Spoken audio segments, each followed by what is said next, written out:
Најпрво сакам да се заблагодарам за поканата да присуствувам на овој настан. Кога дискутиравме со Сандра и со Мија на почеток, имаа две барања кон мене. Првото беше да се договориме околу темата и темата да биде некоја лична и персонална. Па затоа ја избравме оваа тема, односно The One Person UX Team. И второто беше да користиме македонски јазик за презентациите, така што едното барање го прифати, второто не. One Person UX Team е тема која што многу ми е мило што беше пуштена на почеток анкетата, каде што имавме прилика да видиме дека не сум сами од оваа ситуација. Туку имавме околу пола барем од анкетата одговорите беа дека луѓето од вас и тие кои што се онлайн или што одговаравте се наоѓаме во слична ситуација. Од тука главното прашање што сакаме да го одговориме е всушност како и дали воопшто можеме да бидеме успешни, нели, кога ние сме целосниот user experience team во нашата организација каде што работиме. Повторно за темата, бидејќи не сум јас оној кој што зборува само за нели оваа тема, е комплицирана тема, има многу луѓе кои што дискутираат и се зборува на оваа тема и е комплицирана проблематика. Да дадам малку кредибилитет, значи постои книга која што е напишана на оваа тема, постои курс на Нилсен Норман групацијата која што буквално се вика The One Person UX Team, каде што учат за стратегии за како да се справуваме со предизвиците кои што постојат тука. Има доста подкасти на оваа тема на која што се зборува и самиот Джейкоб Нилсен, нели, кој што се смета за еден од основачите на UX како дисциплина воопшто, многу често зборува и пишува на самата тема. Од тука прашањето се поставува дали можеме, нели, can one person be a UX team? Одговорот, краткиот одговор е да, подолгиот одговор е да, но постојат одредени ризици на кои што треба да бидеме внимателни. Главните ризици кои што постојат тука е да западнете во ајде да речеме стапица која што постои, односно да бидете Jack of all trades и Master of none, оно што го рече Сандра дека ќе го спомнеме. И второто е да бидете расплинати толку широко и да бидете да имате многу мал импакт врз вашата организација со тоа и да имате слаба поддршка од нели менеджментот и recognition кој што можете да го добиете. Од тука главната идеја ми е да ви дадам нели некакви насоки и стратегии за како всушност да добиете прво повеќе сатисфакција во работата кога сме сами, бидејќи тоа самото доаѓа со доста фрустрации. Како да креирате повеќе вредност за вашиот работодавач и како да дојдете во ситуација да можете евентуално да го растите нели тимот понатаму. Секако на краток и на долг рок. Дали е возможно повторно? Да, возможно е како што рековме, но да има одредени предуслови. Еден од тие предуслови е да ја разбирате добро организацијата во која што работите, да можете да се вклопите таму и секако да ги поседувате потребните вештини за да можете да се справите со сите предизвици кои што доаѓаат со тоа да се биде тим од еден човек. Тоа што ми беше мило кога работев презентацијата и кога истражував малку повеќе на оваа тема е дека основните предизвици кои што буквално се на врвот на листата за тоа кои се предизвиците беа овие што ги гледаме тука, но верувам дека и луѓето кои што работите и во поголеми тимови ќе се пронајдете бидејќи ова се истите предизвици со кои што сите како дисциплина се соочуваме, можеби оние кои што работиме сами како тим од еден малку повеќе сме засегнати од овие предизвици, односно тие се нели limited time, малку или непостоечки ресурси ако ги имаме, мал буџет, креативна изолација што исто така голем проблем, немање од каде да учиме за наш професионален развој понатаму и секако незрела организација. Така што веднаш преминувам на стратегиите што сакам да ги споделам денес. Имаме 6 стратегии за кои што сакам да зборувам, имав многу повеќе, но ми дадоа само 30 минути, така што тоа е тоа. Да. Професионална рефлексија, communicating UX value, process improvements, principles over process, менаџирање со време и ќе го зборувам кратко maturity моделот кој што постои од NNG. Професионалната рефлексија е она со која што прво треба да дискутираме кога зборуваме за UX тимови од еден. Што е идејата? Главната идеја е да бидете самите на себе спаринг партнер. Бидејќи немаме други колеги, немаме професионален UX менеджер кој што може да ни дава фидбек и слично, така што потрочете екстра време секогаш на сите проекти кои што ги работите да направите рефлексија за што е она што поминало добро и што е она што поминало лошо. Како што реков, кога немате колеги, немате UX професионален UX менеджер кој што може да ви дава фидбек, на вас е одговорноста да ставите таа капа и да можете најобјективно колку што може да си дозволите да ја прегледувате и анализирате вашата работа со цел да излезете надвор од делот за продуцирање за работа и да можете да ја правите оваа рефлексија за да растете понатаму во самата кариера. Од тука тип број 1 кој што можам да го поделам денес, study and reflect. Значи се она кое што го учите од теоријата UX, од книги, од подкасти, од било што нели каде што учиме, пробајте да го аплицирате редовно и да трошите дополнително време за рефлексија на работите кои што ги правите, за да доведете себе си во ситуација да може да растете понатаму. Значи немојте да работите само на креирање на deliverables и да заврши проектот и тоа е тоа, никогаш понатаму не се враќате назад, туку правете секогаш рефлексија за како ќе се движите понатаму на долг рок. Вториот, можеби и најголемиот предизвик со кој што се соочуваме е, нели, како да искомуницираме вредноста која што ја имаме, која што ја работиме како UX. Со вас зборуваше Дел Сандра дека тоа е дел и на нели менаџерот кој што треба да ја работи како UX тим. Вие сте самите на некој начин менаџери сами на себе, така што на вас паѓа задачата да ја комуницирате вредноста. Тука има повеќе аспекти и ајде да речам повеќе фактори кои што влијаат на тоа зошто не можеме да искомуницираме или како правилно да комуницираме за вредноста која што ја работиме. Немам доволно време да навлегуваме бидејќи е комплицирана тема, но избрав еден аспект кој што сметам дека ќе биде добар за сите да се покрие тука.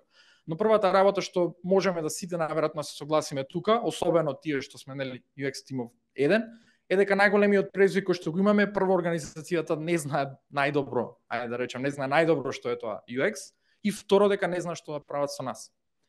Како да ги надминеме тие работи? Па една од причините до кои што може би дојде на тоа, и ова Джейкоб Нилсон го има многу добро дефинирано или артикулирано, е нешто што го нарекува вокабуларна инфлација. Идејата е дека целата филозофија на UX е дека ние постојано итеративно треба да ги подобруваме работите. Но има еден многу добар квот тука кој што вика UX constantly reinvents the wheel, which keeps us from iteratively refining better wheel. Односно, како дисциплина, UX-от пати од секогаш реизмислување на терминологијата која што ја користиме и употребуваме во нашите концепти, што води до забуна, мискомуникација и останати проблеми кои што понатаму ги имам. И многу добар пример за тоа е всушност самиот UX термин, кој што како професија и дисциплина во последните 40 години има 10 имиња сменето до сега, или во просек тоа се 4 години по име. Односно, не се викаме денес повеќе UX дизајнери, туку сакаме да бидеме продукт дизајнери. Ни влијае на плата, ни влијае на се. Така што не можеме самите да се договориме што сме, како сме, а тоа се истите работи кои што само се итеративно се надоградува. Така што користиме термини во нашето поле кои што луѓето надвор од нашата дисциплина не ги разбираат. Значи термини како contextual inquiries, heuristic evaluation или heuristic analysis и така натаму. Овие термини и појми се тешки да се објасне на она кое што ние го работиме, што е и како. И мораме да бараме начини да прифатиме дека дека останатите луѓе едноставно не ги разбираат овие работи, немаат познавање, ние мораме да најдеме стратегии за како подобро да го комуницираме овој дел. Причините за вокабуларната инфлација која што се случува се во главно 3.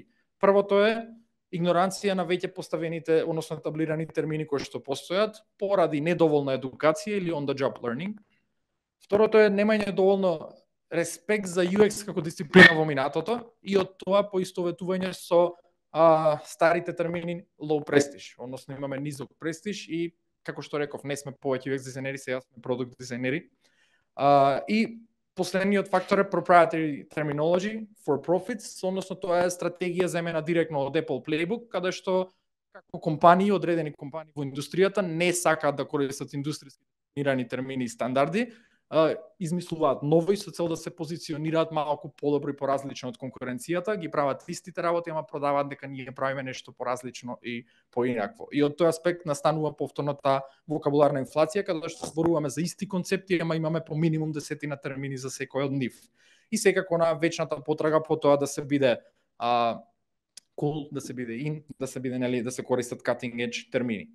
Две стратегии како можеме да ја намалиме вокабуларната инфлација. Првата е just say no. Значи секогаш кога некој ќе се обиде да представи нов термин да воведе за концепт кој што веќе постои, има можеби нека минимална разлика, едноставно да речеме окей, ова што го предлагаш се вика вака, го користиме тоа и можеби има само мали разлики да продолжиме да го викаме нели X. И второто секако на поглавната едукацијата. Едукативниот процес е кој што е главната причина зошто се појавуваат новите термини, бидејќи повеќето од едукативниот процес всушност нема добра основа на историјата на UX како поле и како дисциплина и од тука сите тие нели забрзани курсеви кои што постојат и слично се фокусираат само на одредени тактики за како да се движиме понатаму и без тој историскиот бекграунд и концепт едноставно добиваме онака, баш како што има тука пишано half-baked professionals кои што немаат foundational training in UX, така што тоа се дел од стратегиите.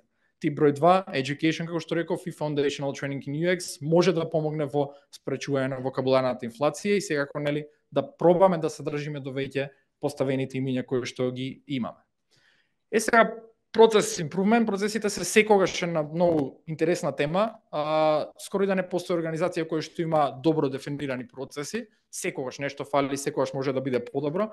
Тие што сме тим од еден знаеме дека и како имаме потреба да ги подобруваме процесите. Ова покажува нели како всушност не учат на школа и како всушност е во реалноста можеби понекогаш, така што тука нема премногу да зборувам за како изгледа дизајн процесот и слично, бидејќи рековме малку е насочена кон посениори самата конференција, така што директно ќе ги споделам стратегиите кои што јас ги применувам во подобрување на процесите во нашата компанија. Ги сублимирам овие стратегии како knowledge management, под еден термин, а работите кои што ги практикувам се процес checklist, methodology документи, AI powered template, да се спомне некаде AI и inspiration libraries. Предефинираните процеси прво може да ви помогнат во подобро дефинирање на самиот скоп на проектот кој што постои.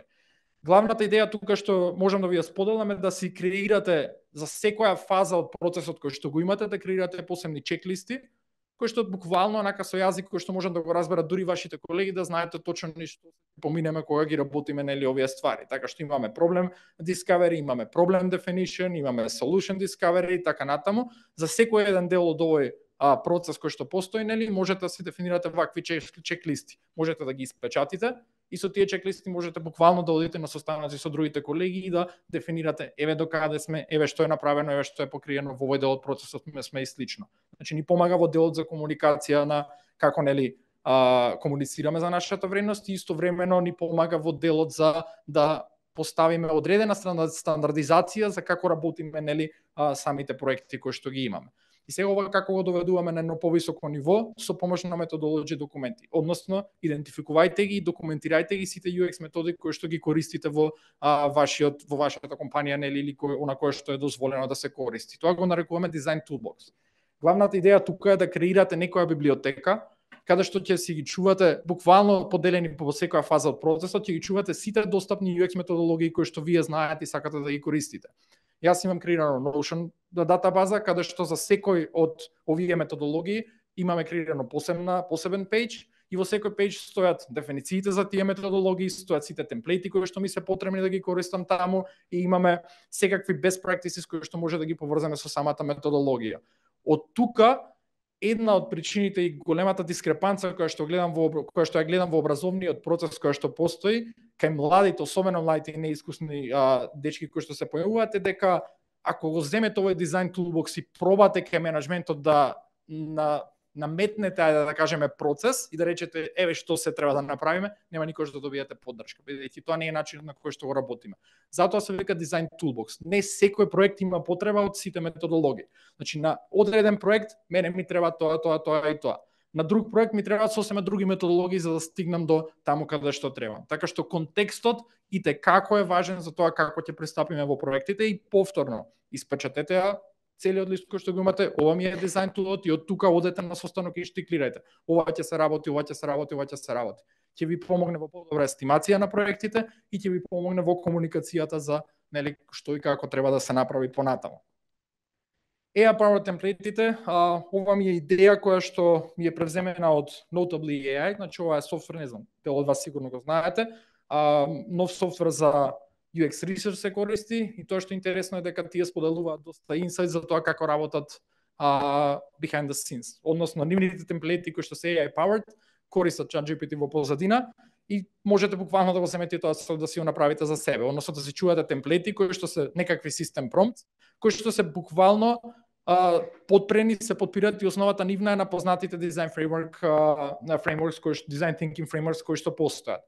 Зошто е тоа интересно и корисно, бидејќи со добри насоки како што се вие тука, не можете сега да ги видите, но нели да ви дадам насока како да ги гледате, можете да креирате многу корисни темплети за вас кои што подоцна ќе служат дали за анализа, синтеза на податоците од вашиот ресерч, нели, кои што можете да го правите.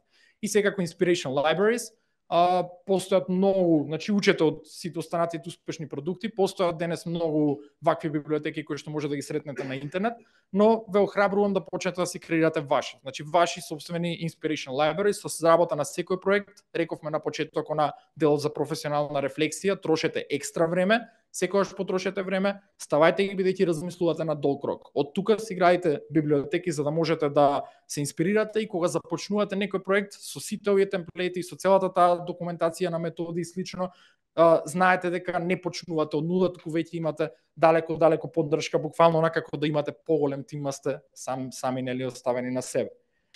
Тип број 3 тука е повторно една грешка што често ја среќавам кај помлади колеги, а тоа е дека се инсистира во процесот премногу да се воведе usability testing и слично. И тоа е апсолутно точно и секогаш треба.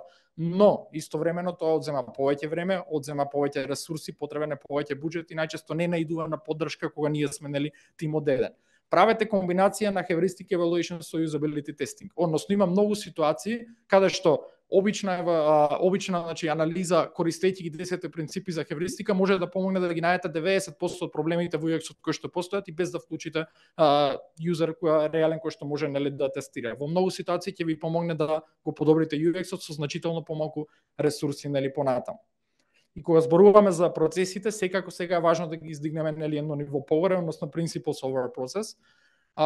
Повторно нели expectations и reality, односно на што го трошиме нели нашето време како дизајнери. Најчесто кога учиме мислиме дека дизајнираме, а после гледаме дека всушност мал дел од тоа е дизајнирање. Главната идеја е дека ние сме UX дизајнери со некаков уникатен склоп на вештини кои што ги имаме. Кој е тој уникатен склоп? Можеме да имаме доста емпатија, можеме да ги разбереме корисниците и нели да се поставиме во многу ситуации кои ќе ни помогнат да ги разбереме нивните потреби, нивните начини на работа и слично.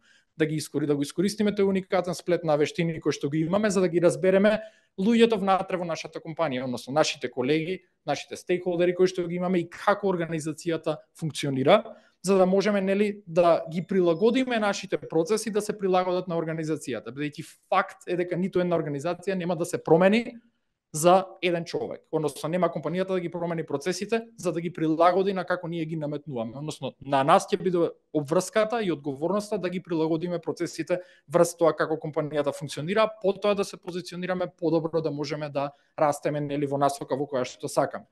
Така што колку и да сме посветени нели на тоа, многу ќе биде тешко и секогаш ќе наидете нели на блокада да добиете поддршка за UX, особено кога ќе ставиме нели against very real нели constraints кои што постојат како што се време и буџет. Од тука желбата за повеќе процеси е сеприсутна и е разбирлива и треба да постои, треба да притискаме, но да внимаваме на преголемиот акцент на процесите, бидејќи она што е поважно е времето и енергијата да го посветите на градење relationships. Значи врските кои што ги градите во компанија со останатите колеги се далеко поважни од процесите кои што нели ќе се обидувате да ги наметните од школа како ги учиме и понатаму нели да ги воведиме во самата компанија. Така што може да ги имате сите процеси во светот нели поставени, но ако луѓето не учествуваат во нив и не ги поддржуваат, немате никаква корист од тоа. Така што принципите се оние кои што би требало да ја одржуваат, нели, како што викаме grounded самата работа, а процесите се нешто кое што се менува најчесто дури и на средина додека работиме, процесот може да се смени. Тип број 4, едноставно понекогаш прифатете дека треба да ги промениме процесите за да добиеме најдобрата работа која што можеме да имаме. Менаџирање на време, една слика или да зборови, немам потреба нели да ја објаснувам. Кога сте еден тим, едноставно сите ќе се борат за вашето време и немате доволно време да им дадете на сите. Стратегии кои што се користат тука, односно кои што ги користам јас, ќе зборуваме како да се справуваме со повеќе реквести за нашето време, нели? Како да делегираме помали проекти, можеби на колеги кои што едноставно не се UX, но сепак можат да помогнат во тој дел, како да демонстрираме нашата вредност, нели, она што зборувавме и како да се доведете во ситуација да можете конечно да почнете да барате нели за да растете самиот тим. Прво, handling too many requests, штитете го вашето време. Значи никој тоа нема да го направи за вас и верувајте, ова ви го кажувам од лично искуство, доколку се доведете во компанијата во ситуација да можете да речете не на некој проект, едноставно направете го тоа. Значи нема потреба секој проект да има дизајнер вклучено. Ќе сакате на почеток, ќе сакате ќе се борите за тоа, не, мора да има дизајн, мора да има, едноставно не мора, бидејќи ќе прегорите. Така што ако сте во ситуација да кажете не и да одбиете некој проект, едноставно одбијајте го и тоа. Делегирање на луѓе, нели, non-UX, не знам како да ги дефинирам на македонски, но non-UX team members, идејата е да размислите како преговарате за проектите кога доаѓаат, нели, во самата компанија. Односно, доколку постои можност на некој проект да се поставите како консултант, направете го тоа. Не морате сите проекти да ги земете и да имате комплетен ownership врз UX делот на самите проекти, бидејќи некаде едноставно може да се поставите како консултант и да се посветите на другите проекти понатаму таму каде што треба. Верувате, ќе дадете многу поголема поддршка така на проектот и нема да го оставите без никаков дизајн, но вие нема да бидете крајните на луѓе кои што се одговорни за UX-от во тој тим. И сега демонстрирањето на вредноста која што ја имаме или return of investment, повторно тоа ќе бара повеќе екстра време трошење, екстра работа. Како што рековме, професионална рефлексија, немате, нели, на кого да се потпрете и на вас е одговорност да го направите. Ќе мора да започнете уште од старт или ако немате до сега започнато, почнете од денес да водите документација на се она кое што го работите. Односно, кои се проектите кои што ги поддржувате full on, кои се проектите кои што ги поддржувате како консултанти и кои се проектите кои што не ги поддржувате воопшто. Запишувајте што е тоа што го работите, што се постигнатите резултати и слично, за кога ќе дојде правиот момент и вашата организација ќе биде спремна да ве изслуша да го презентирате тој материјал, бидејќи тогаш се случува тоа растење. Кога ќе појдете со тој материјал, ќе можете да направите споредба, еве што се случува на проектите каде што работиме и каде што имаме поддршка за дизајн, еве кои се резултатите на проектите каде што не сум вклучен и еве што е работата која што ја имаме направено до сега и што можеме да направиме понатаму. Бидејќи за жал, голем дел од работата што ја работиме како UX дизајнери е невидлива и од тука, нели, на нас е одговорноста да ја направиме видлива. А од друга страна ги имаме сите потребни вештини за да ја направиме, нели, видлива до сите, бидејќи како што рековме, нели, имаме уникатен склоп на вештини кои што постојат.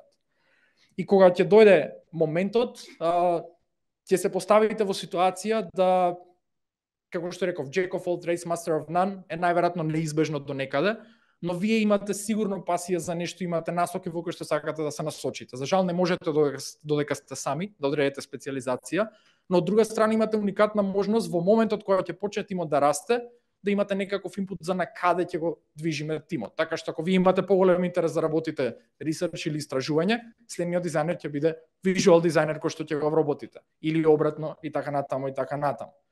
Така што, ако навистина сакате да растите, без разлика дали е да го растиме headcount-от, дали сакате да го порасните почитта која што ја имате, или моментот кога UX-от е вклучен во самиот product life cycle, ќе морате да го докажете на некој начин да го представите импактот кој што го имате врз самите проекти кои што, нели, работите. И на крај кратко за UX maturity моделот кој што е поставен од Нилсон Норман групацијата.